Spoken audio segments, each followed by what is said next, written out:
Estimados estudiantes, bienvenidos a la última semana de nuestro curso Taller de Desarrollo de Bases de Datos. En esta semana vamos a estudiar juntos el tema de manejo de concurrencia y transacciones. Yo sé que la primera sensación, hablar de concurrencia y transacciones, suena algo muy complejo, pero la verdad es que nosotros cotidianamente usamos estos dos conceptos quizás sin darnos cuenta. Veamos qué es lo que es concurrencia. Concurrencia ocurre cuando se necesita un recurso en un instante por más de algún proceso. Me explico. Ustedes van caminando, van llegando a la entrada de un edificio, hay una puerta, ¿sí? Y al momento que se van acercando a la puerta, otra persona también llega al mismo tiempo. Ese es el concepto de concurrencia, o sea, ustedes y la otra persona quieren ocupar la puerta al mismo tiempo, ¿sí? En el mundo real, donde nosotros nos movemos, esa concurrencia se maneja, porque si no lo hiciéramos, chocaríamos con la otra persona, así de simple. En el mundo real, ese manejo se llama buena educación. Normalmente, una de las dos personas, por así decirlo, la más educada, se detiene y le dice adelante, y la otra persona lo agradece y pasa. ¿Por qué actuamos así? Ustedes dirán, pero yo quiero pasar primero, tengo derecho. Bueno, podríamos decir que sí. Obviamente estamos hablando de dos personas normales, comunes y corrientes, que llegan a la puerta de un edificio. Si una de esas personas fuera un bombero, ¿no es cierto?, que va corriendo a apagar un incendio, obviamente tiene más prioridad y va a entrar simplemente por la puerta, ¿sí? Pero esto tiene que ver también con lo que vamos a hablar más adelante con las transacciones, esto es de las prioridades. Bueno, pero si ambas personas son del mismo tipo, por decirlo de alguna manera, la buena educación soluciona la dificultad. Porque si no actuamos de esa manera, o sea, si no manejamos la concurrencia de esa forma, vamos a chocar con la otra persona, vamos a empezar a discutir y vamos a demorar mucho más tiempo que cediendo algunos segundos para que pase la otra persona. Como dice un amigo mío que maneja, yo no manejo, así que el ejemplo no es mío, cuando llega un cruce dice, yo dejo pasar a dos, no a tres. O sea, él es amable, deja pasar uno, deja pasar otro y después quiere pasar él. Si todos actúan así, la concurrencia se maneja sin grandes problemas. Ese es el concepto de concurrencia. Y transacción es simplemente un conjunto de pasos uno tras otro que permite lograr un objetivo. Ejemplo típico, y se usa transacción bancaria, ¿no es cierto? Yo voy al banco, bueno, este es un ejemplo un poco antiguo porque ya los cheques no se usan tanto, pero supongamos que ustedes tienen un cheque, entonces dice, mañana voy a hacer una transacción bancaria. Llego al banco, empieza mi transacción, me acerco a un mesón, saco una papeleta para depósito, la completo con un lápiz, supongamos que el lápiz está ahí o lo llevo yo, ¿sí? Reviso el cheque, el monto, pongo el monto exacto, pongo la fecha, ¿sí? Después, o antes a lo mejor, saco un número para que me atiendan, espero que me llamen, cuando me llaman me acerco a la ventanilla, si soy bien educado saludo, entrego el cheque, entrego la papeleta de depósito, el cajero lo recibe, ¿no es cierto? La revisa, digita el número, el monto, la fecha, hace una revisión si está todo correcto, si algo pasa, que digamos que se sale de la norma, por decir el cheque tiene fecha vencida o está enmendado o algo por el estilo, eh, la persona va a decir, el cajero va a decir en este caso, no, aquí esto no se puede depositar, o sea, se cancela la transacción. Las transacciones pueden terminar correctamente o pueden ser canceladas, ¿sí? También lo vamos a ver en unos minutos más. Pero estamos hablando del concepto. Si todo está bien, la persona digita el monto, ¿sí?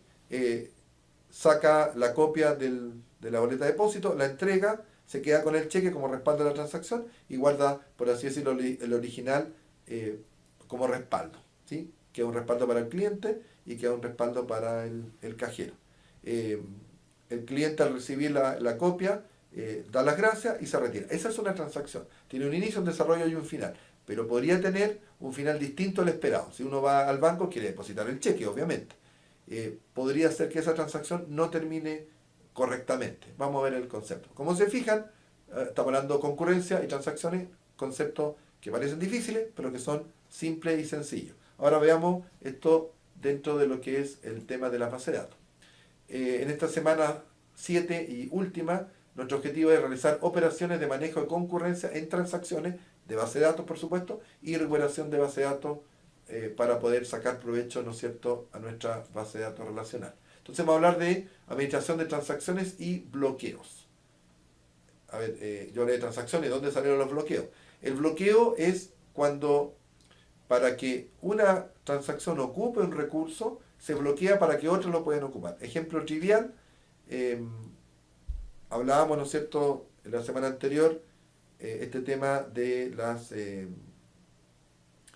carreteras que se cruzan. Entonces, es lo mismo, ¿no es cierto? Si llega un vehículo a una esquina o un lugar donde se cruza con otra carretera y simplemente sigue, podría chocar con un vehículo que venga por la carretera con la cual se intercepta. Entonces, ¿qué es lo que ocurre en el mundo real donde vivimos nosotros? Por ejemplo, un semáforo. Entonces, yo sé que las carreteras no tienen semáforo, pero ya, digamos que es una calle. Entonces, hay un semáforo que avisa, ¿no es cierto?, luz roja y dice, usted no puede pasar. ¿Para qué? Para que pase otro. Ese es un concepto de bloqueo. Ese recurso, digamos, la calle está bloqueado para uno de los vehículos. ¿Sí?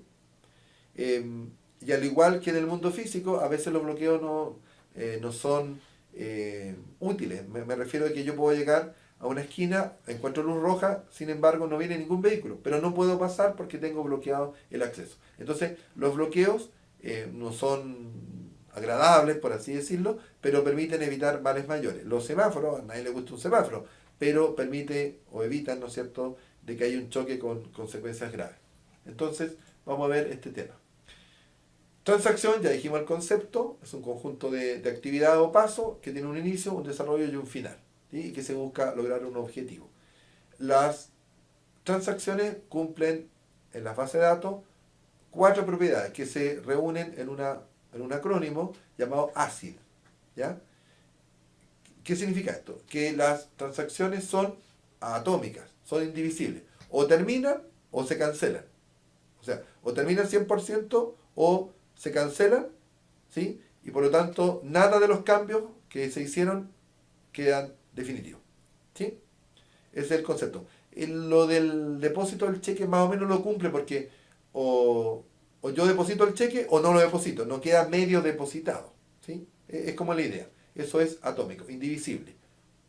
O termina o ninguno de los cambios queda efectivo. Segunda propiedad, consistente. Todos los cambios que hace una transacción provocan o dejan a la base de datos consistente. O sea, una transacción no puede dejar la base de datos incorrecta, inconexa, con datos a media o mal ingresados. No puede. Las transacciones son consistentes. Si hacen cambios, estos cambios son correctos, son válidos. También son aisladas. Ahí se rompe la sigla en castellano porque atomic empieza con A, igual que atómico. Consistente empieza con C en castellano y en inglés, pero aislado empieza con A en castellano e en inglés empieza con I, isolation o aislado. ¿Ya? ¿Qué quiere decir esto? Que cada transacción asume como que tiene todos los recursos para sí misma. Te dirán, pero qué absurdo, ¿por qué la transacción asume algo tan poco práctico? Es que sí es práctico. Me voy a explicar. Volvamos al tema de un vehículo que se mueve por la ciudad. Nosotros vamos en un vehículo y nos movemos por la ciudad. Si ustedes lo piensan, cuando uno va en un vehículo, por ejemplo en un taxi, y le pide que lo lleve a una dirección, el taxista o el chofer asume que la calle está disponible. ¿Por qué? Porque simplemente empieza a andar por la calle hacia la dirección que le solicitaron. ¿Cuál sería la alternativa? Que el taxista, antes de empezar a moverse, empezar a averiguar. A ver, esta calle está muy ocupada, está poco ocupada. Me voy a empezar a coordinar. ¿Con quién? Con todos los otros choferes. Entonces, en el mundo real donde nosotros nos movemos, imagínense lo que significaría coordinar a todos los choferes que quieren ir por esa calle. Si lo lográramos sería fantástico porque podríamos ocupar la calle a cierta velocidad de desplazamiento y nadie más nos va a interrumpir porque como nos coordinamos, la ocupamos. Pero el costo de coordinarse es más alto que el costo de simplemente moverse por la calle. Y ustedes dirán, pero ¿qué pasa si otro vehículo quiere cruzar conmigo? Bueno, tenemos los semáforos que hacen, ¿no es cierto?, que bloquean a uno de los dos automovilistas para que no haya choque, ya lo habíamos conversado. También tenemos la buena educación.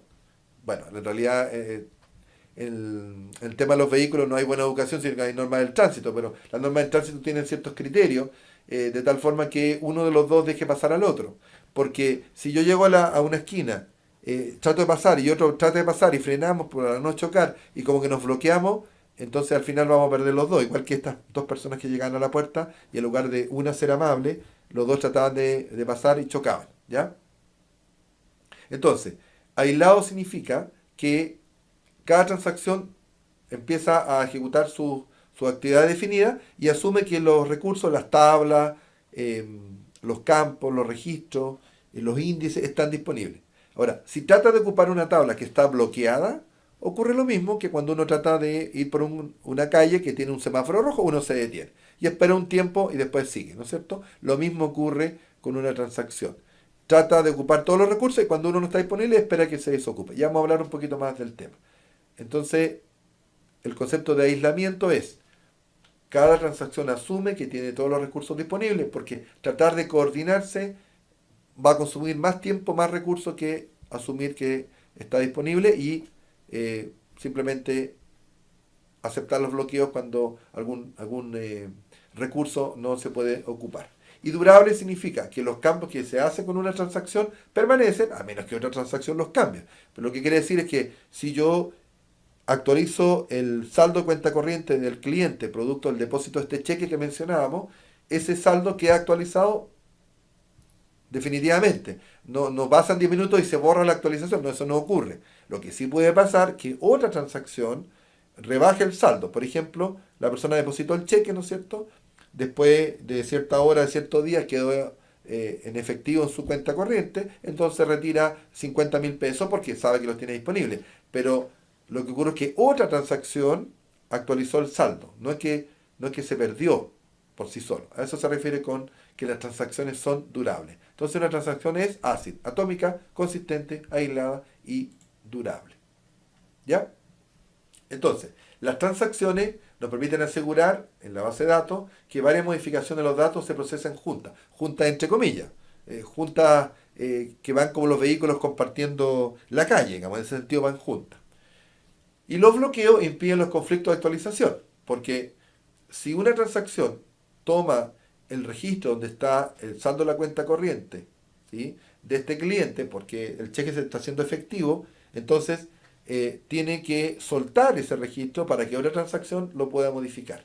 ¿Ya? Supongamos que la persona sí tenía dinero en su cuenta corriente, además deposita el cheque, ¿sí?, y cuando llega el momento de que se va a actualizar el saldo con el dinero que representa el cheque, justo cuando quiere actualizar ese saldo, otra transacción está actualizando, bajando el saldo porque el cliente retiró 10.000 pesos. Simplemente se produce un bloqueo, por eso dice que el bloqueo es automático, ¿ya? Y la transacción que quiere aumentar el saldo de la cuenta corriente espera que la transacción que está registrando el retiro de los 10.000 pesos termine. Cuando termina, el saldo quedó disminuido en 10.000 pesos y la transacción le agrega el monto producto del cheque que se ha hecho efectivo. ¿Ya? Esto permite, como dice ahí, estos bloqueos permiten usar los datos al mismo tiempo. Es un al mismo tiempo entre comillas, pero desde el punto de vista humano es como al mismo tiempo. ¿Ya? Estas transacciones o estos bloqueos, perdón, se realizan en cantidades de segundos ínfimas que humanamente no son perceptibles. Entonces, las transacciones y los bloqueos permiten este manejo de simultaneidad. O sea que simultáneamente 50, 100, 10.000, 50.000 X usuarios están ocupando la base de datos. En ese sentido hay simultaneidad. ¿Ya? Si lo queremos ver gráficamente, aquí está la imagen que está también en sus apuntes. Aquí están ejecutándose 5 transacciones. Nosotros estamos mirando como una ventana de tiempo, pero el tiempo es una línea vertical. Es decir, estas líneas grises son los puntos de comprobación, ¿sí? Y en un tiempo cero, como les gusta decir a los matemáticos y a los físicos, yo reviso, no hay ninguna transacción ejecutándose. ¿Ya? En este punto hay ¿cuántas transacciones? 2 ejecutándose, porque esta, la identificada con 1, no, digamos, terminó antes que del punto de comprobación. ¿Sí? ¿Ya? Yo estoy comprobando, ¿no es cierto?, lo que ocurre en la carretera, salgo 5 minutos a hacer otra actividad y cuando vuelvo, bueno, los vehículos que pasaron cuando yo no los vi, no los puedo comprobar. Es como la idea, ¿ya? Entonces, en este punto de comprobación que está haciendo el sistema de base de datos, se da cuenta que hay dos transacciones, la 2 y la 3. ¿Sí?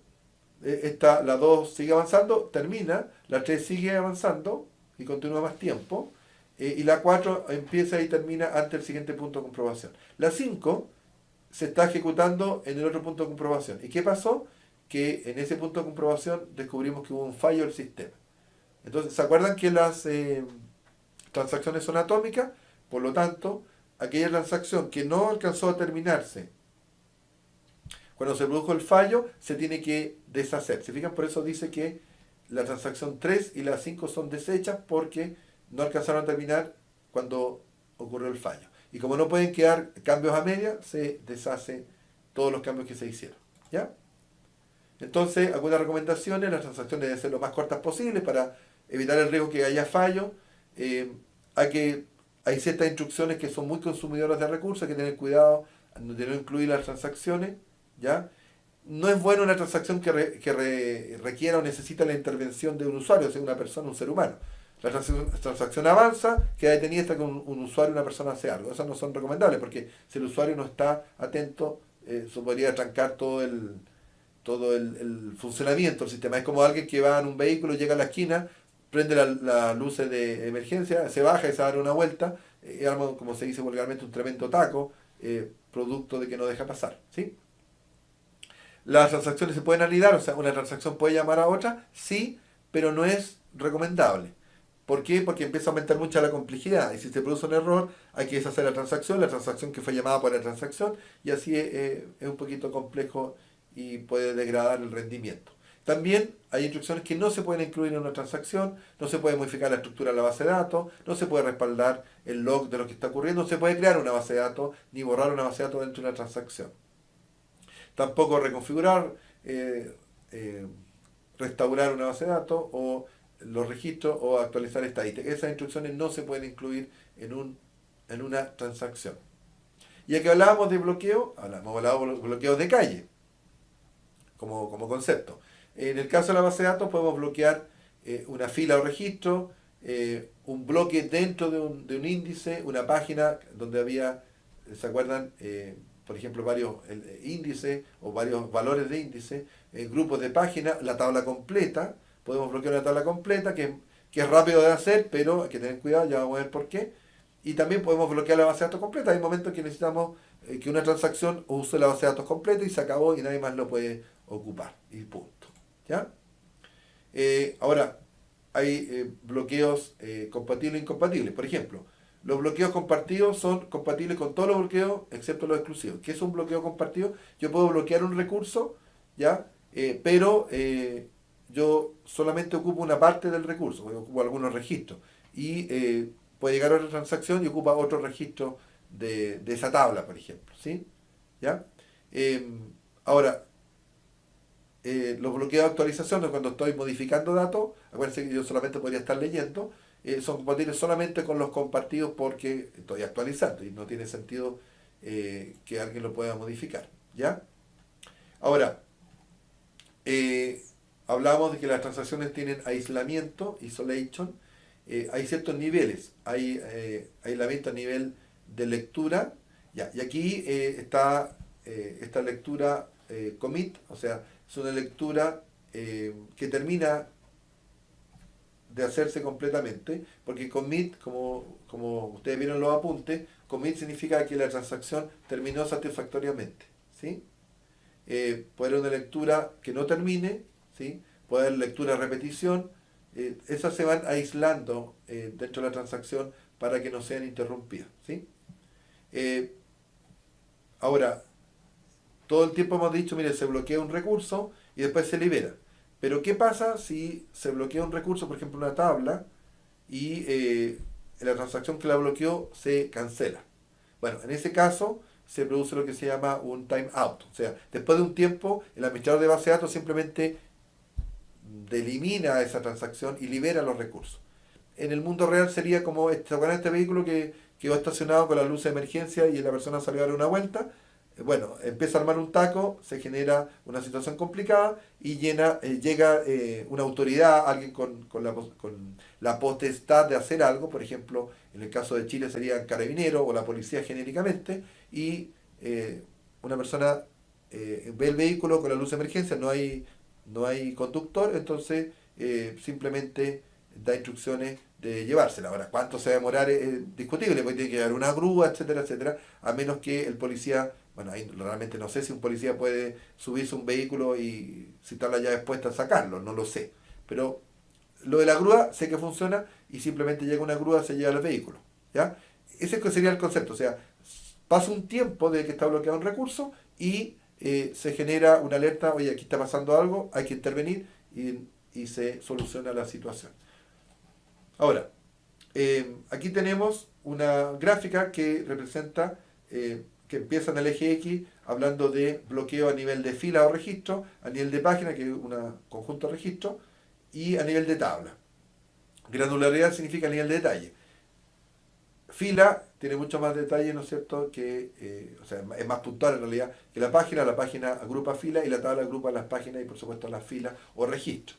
Entonces, ¿qué es lo que pasa? Que dinámicamente los bloqueos se van produciendo, ¿ya? Y acá hay un costo, ¿sí? Por ejemplo, bloquear una tabla tiene un costo bajo porque simplemente se bloquea y se toma el control de la tabla completa, se acabó el problema, ¿sí? ¿De acuerdo? Sin embargo, el costo es bajo, pero eh, ¿qué es lo que pasa?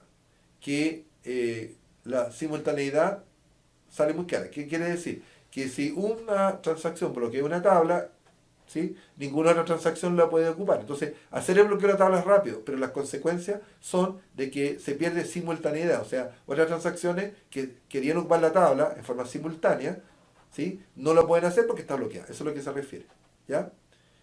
Por el contrario, bloquear un registro puede tener un costo más alto de hacerlo, pero la simultaneidad o el costo de simultaneidad es bajo. ¿Por qué? Porque si una transacción bloquea un registro, solamente va a dificultar o va a demorar a otra transacción que da la casualidad que quiere justo el mismo registro. Pero si las otras transacciones están ocupando otro registro, el que uno esté bloqueado no produce ningún problema de simultaneidad. Entonces, algunas recomendaciones o opciones es usar con precaución el tema de bloqueo a nivel de tabla, por lo que ya dijimos, ¿ya? También podemos ver opciones o sugerencias de optimización respecto a la cláusula from en los select o los update, esto estamos hablando de código SQL, ¿sí?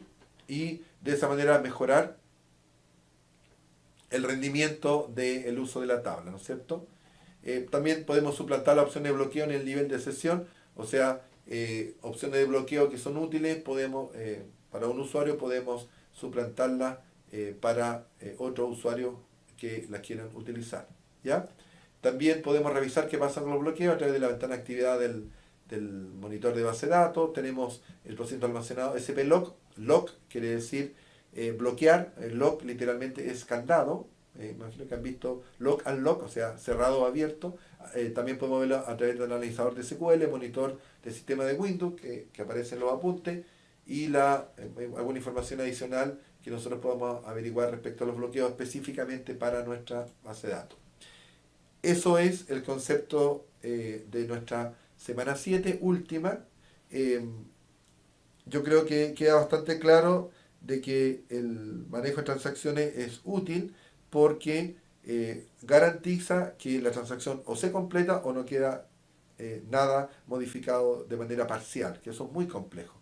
Eso a nivel de base de datos de empresa es muy, muy importante y por eso se le da relevancia. Ahora, destacar de que no todas las bases de datos son transaccionales, o sea, no todas las bases de datos tienen el concepto de begin transaction, commit transaction o rollback en el caso de que haya que deshacerla.